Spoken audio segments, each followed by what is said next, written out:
Excellencies, distinguished experts and honored guests, ladies and gentlemen, good afternoon to all of you.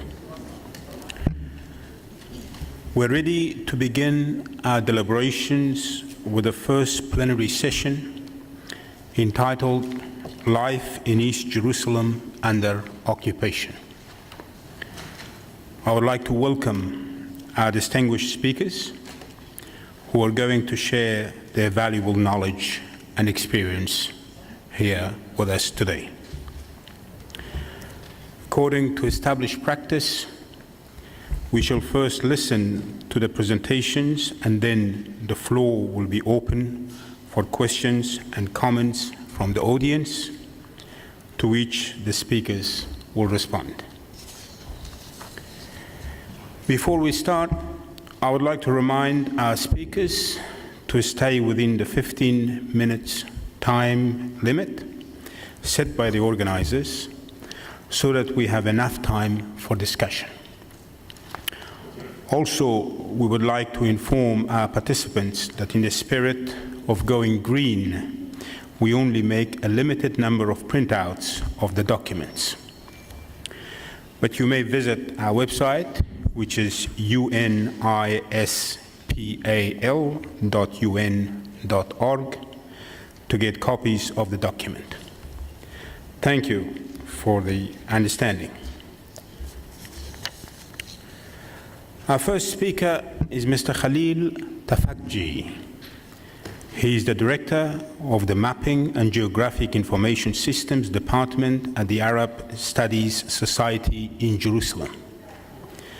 He is also a member of the Jerusalem Affairs Committee and member of the Central Committee for Planning and Zoning in the Sub-District Jerusalem.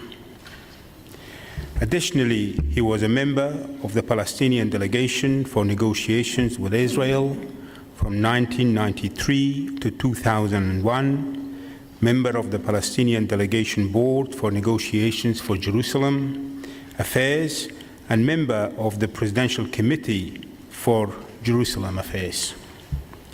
It is my pleasure and honor to have you, sir, in here with us today.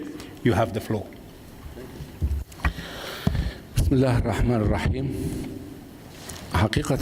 the name of God, the merciful, the compassionate. In fact, when we speak of the city of Jerusalem, it is not only holy sites. Jerusalem is people inside Jerusalem, in addition to history and civilization.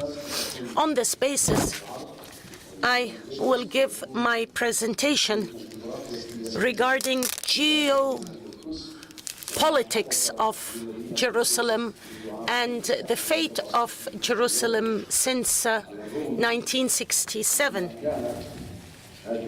In spite of what the city used to be and will become again, what happens today inside the city of Jerusalem is a systematic policy to end the question of Jerusalem totally.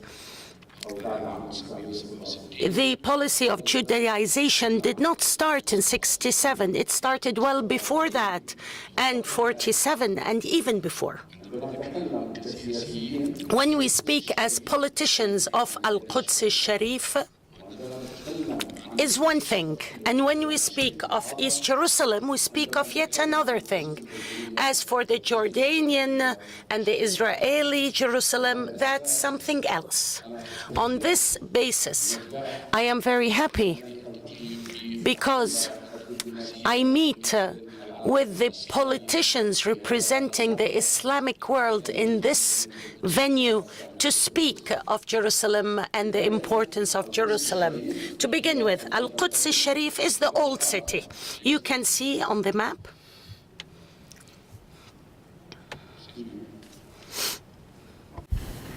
Next slide.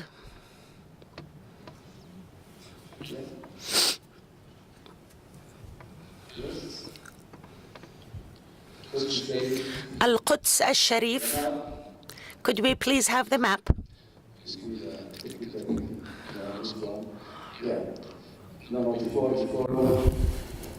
No, okay. The Quds Sharif.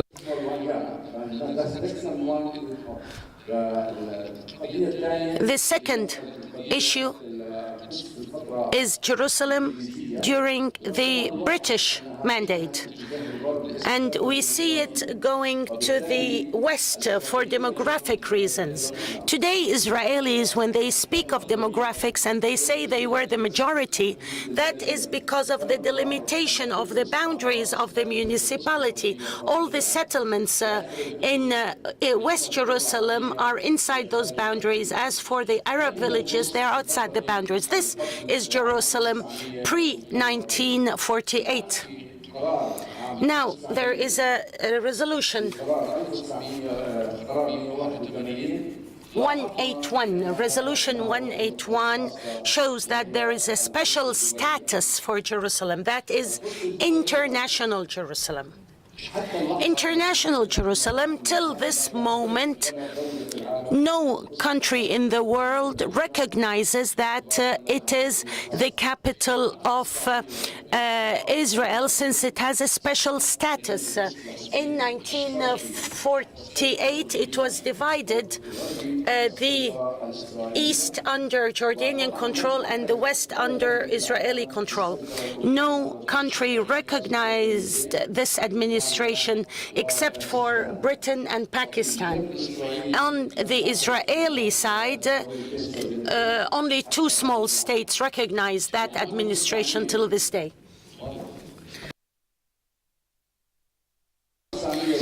After 1967, we noticed that Jerusalem expanded from 6.5 kilometers to 72 kilometers, that you can see here very clearly. And when the boundaries were set in this way, that was for several reasons. First of all, the airport in the north, and the second part for security reasons, and the third is the issue of demography, which means the least number of citizens with the largest surface area. Today, Ramon and Herzog are areas, they're speaking of getting rid of 28 villages and towns. In fact, Jerusalem, when it expanded, it did so at the expense of lands, the land of 28 Palestinian town and village.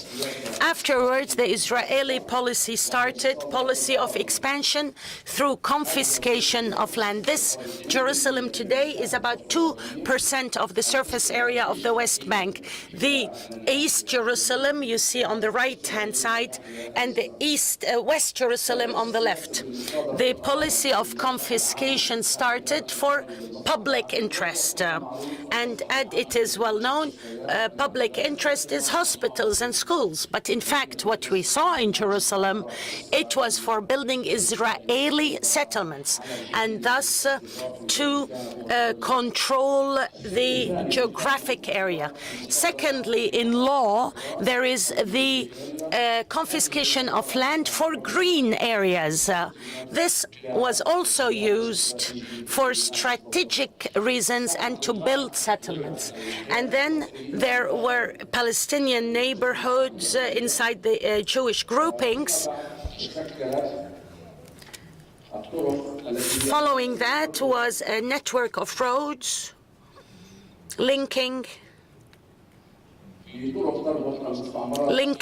the settlements inside West Jerusalem. These are the Palestinian groupings, and here you see the roads. In 1973, a committee was formed, the Gievny Committee. This committee determined the number of Arab inhabitants at 28%. On this basis, Israel started the policy of withdrawing ID cards, of demolishing homes, but in spite of that, the Arab citizens are 39% of the inhabitants of the municipality. In the Israeli strategic studies in in 2040, Arabs will be 55%, according to these studies. So what do? The apartheid wall. The apartheid wall has nothing to do with Israeli security as much as it is related to Palestinian demography. That's to say, to get rid of Palestinian inhabitants. One of the statistics speak of 25,000 behind the wall. And Gihon, which is the Israeli water company, speaks of 150,000 Palestinians behind the wall. They lose their right of residency. This is what was mentioned by Nir Barakat, the mayor of the municipality, and this was also in Israeli media, Haaretz and others, and also mentioned today by Netanyahu that there is no need for Palestinian inhabitants. Let 200,000 leave. In fact, as Palestinians in Jerusalem, we do not have an identity. We carry an Israeli ID, which is a residence permit, not citizen, residence. And we have a Jordanian travel document. We are not Jordanian citizens. And in accordance with Oslo, we're not allowed to have the Palestinian nationality. Otherwise, our property will become absentee property in accordance with the law. On this basis, the Palestinian side today, when they lose their identity, they become a bidun. Bidun is without any identity. The bidun has three options. Either carry the Israeli citizenship, so about what will we negotiate in the future? And if we have a foreign nationality, I believe after 3 months, because the visa is given for just 3 months. This is the situation of Jerusalem. When we speak of the city of Jerusalem today in accordance with what we the apartheid wall, nobody from behind the wall can get married because then he needs a regrouping of families. And since the year 2000, family regrouping is not allowed. So, as an inhabitant of Jerusalem, if I get married to a girl from outside the city of Jerusalem, she needs a regrouping permit, which is impossible in accordance with the Israeli law. In fact, today, in the issue of Jerusalem, the question of Jerusalem, it is not only the wall. The wall also influences demography, inhabitants. It also influences health, education, and schools. Let's have a look.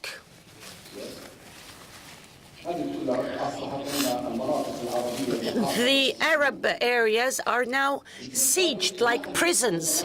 Here we have a look at one of the we have a look at Jabal Abu Ghinaim in 1997, a beautiful green area. Let's see what happened to it today. Now we see today, 2011, and now 2015. This is Abu Ghinaim settlement, another settlement.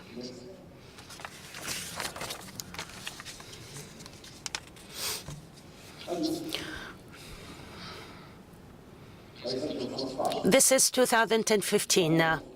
Here, Ramot. Ramot is another settlement. View 2011, now 2014.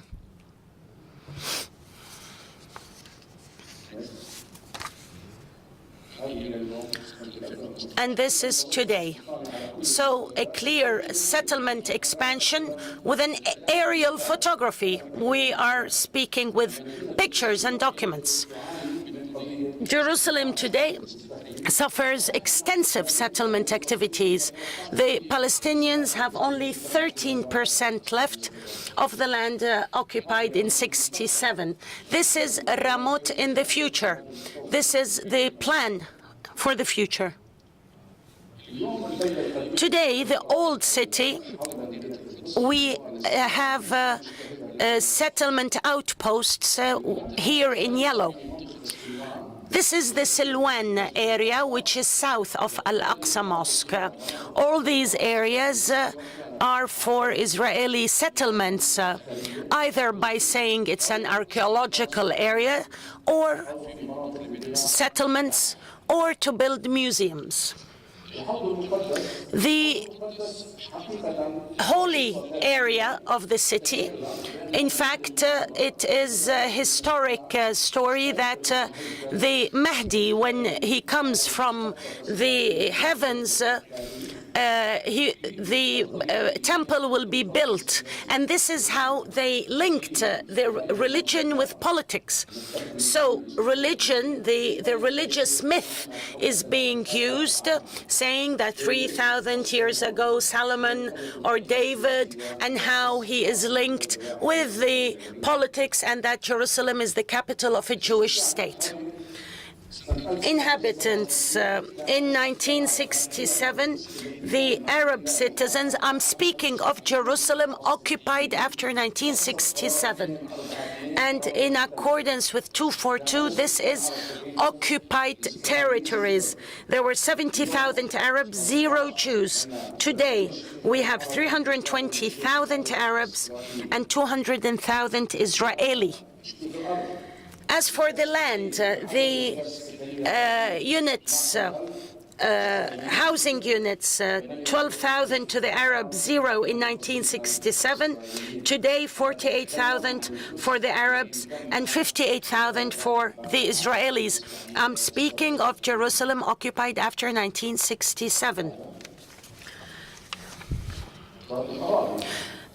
Land.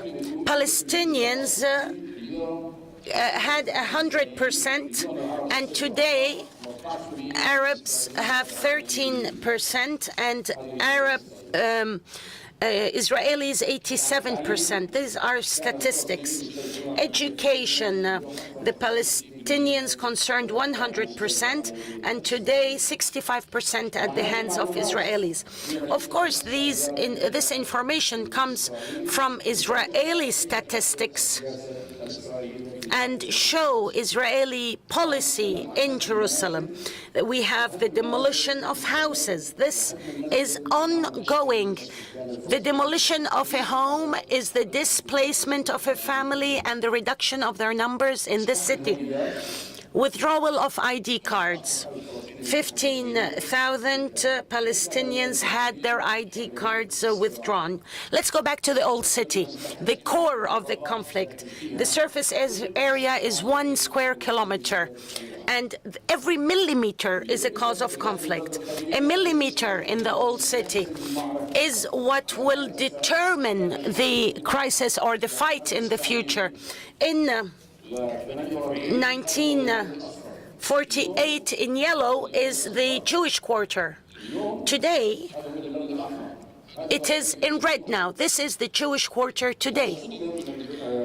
The land was confiscated in 1967 from Arabs, and today the property is registered to Israeli names. And this was not sufficient to Israel. It went beyond that and controlling Muslim and Christian quarters through outposts, settlements. All this land was taken from the Palestinians, saying that some of these properties are Jewish or absentee property or for religious reasons. In fact, the absentee law is one of the worst kinds of policies used to grab land. The Vision 2020 leads to the demolition of the Muslim quarters that you see here in this yellowish color. These are the tunnels. Under the city of Jerusalem, there's another city underneath, and a few days ago, Mir Hassoun, who is an Israeli correspondent, he spoke of the underground Jerusalem. Of course, the mount, this is under the Aqsa Mosque. All this area is the holy site of Al-Aqsa, but the Israeli vision is that they are waiting here for the temple, the third temple. Here, in conclusion, I can say that our presence in Jerusalem, in spite of all the above, in spite of the difficulty, we are there. We are under occupation, and thanks to you and to cooperation with the world and the Muslim world that supports Jerusalem, we say that we, as Palestinians, we always count on you in order for this city to be a city open to peace and open to the whole world. Thank you. I thank Mr. Tafakji for his insightful and very graphic presentation. I would like to express the committee's sincere appreciation for sharing your knowledge and expertise with us today. Now, let me introduce to you our next speaker, Mr. Daniel Seidemann. Mr. Seidemann is the founder and director of the Israeli non-governmental organization Terrestrial Jerusalem, that promotes an Israeli-Palestinian permanent status peace agreement on the issue of Jerusalem. He is widely recognized in Israel and by the international community as a leading expert on the geopolitics of contemporary Jerusalem, and frequently consulted by the senior decision makers and negotiators who deal with the Middle East and Jerusalem-related issues. In 2010, he was awarded the title of an honorary member of the Order of the British Empire in recognition of his work in Jerusalem.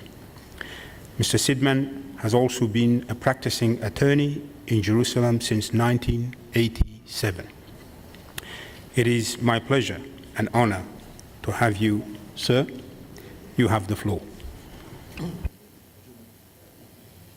Thank you, and thank the committee for this opportunity of addressing you. My friend and colleague Khalil has described to you very compellingly some of the mechanics, the geopolitical mechanics of occupation.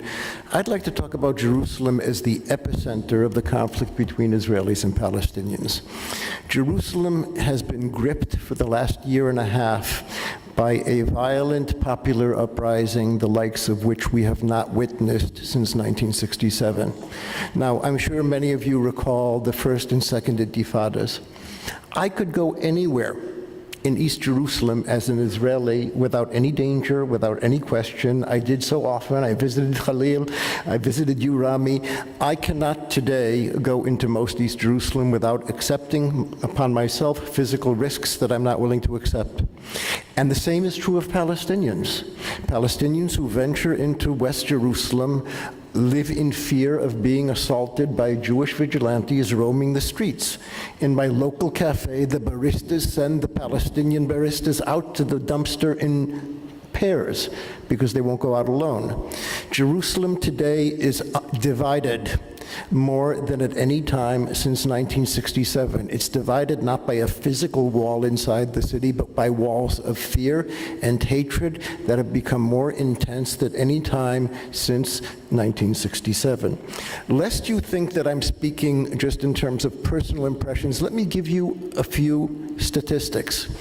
During the entire Second Intifada, Israel arrested 270 Palestinians in security-related offenses during a 7-year period. Between 2001 and 2008, 270 Palestinians. Between September 13th of 2015 and October 31st, Israel arrested 797 Palestinians. During 2015, Israel arrested more than 950 Palestinian boys under the age of 18. During the popular uprising of the last year and a half, Israel has arrested more than 1.5% of all of the Palestinian boys under the age of 18. The neighborhoods and villages of East Jerusalem for long periods of time have been aflame every night. This is something that we have not witnessed before. And the question that I want to begin by asking is, what possesses good kids, 14, 15, and 16 years old, to go out on a nightly basis and clash with the police? And that's what's been happening. My friends are afraid to send their kids out at night, my Palestinian friends, because of what might happen to them, or that perhaps the next phone call will be from Muscubia, the police station. First of all, it's important to note that nobody in official Israel is asking that question. Nobody. Because they live in a fantasy world of an undivided Jerusalem, which is the capital of Israel, that will never be redivided, which is one word and a noun.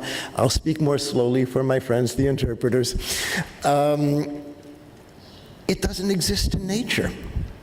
But because this is an article of faith, a devout faith in a Jerusalem that doesn't exist, Palestinians have it great in East Jerusalem, and if they are violent, they're bad people, and bad people have to be crushed. I can tell you with full authority as an Israeli patriot, there is no place on this planet where there is a prime minister and a mayor more utterly detached from the empirical realities of the city that they purport to run than Prime Minister Netanyahu and Mayor Nir Barkat. Now, that does not absolve me of the necessity of trying to answer that question. Why is this happening? With an element of uncharacteristic Israeli humility, I would say the following. My enlightenment came when I noticed that there was not one uprising in Jerusalem, there were two. One was on the streets, led by kids, 14, 15, 16 years old, and it was coordinated on Twitter and Facebook. The other uprising was on Haram el-Sharif, and it was led primarily, but not exclusively, by women. Now, Palestinian society in East Jerusalem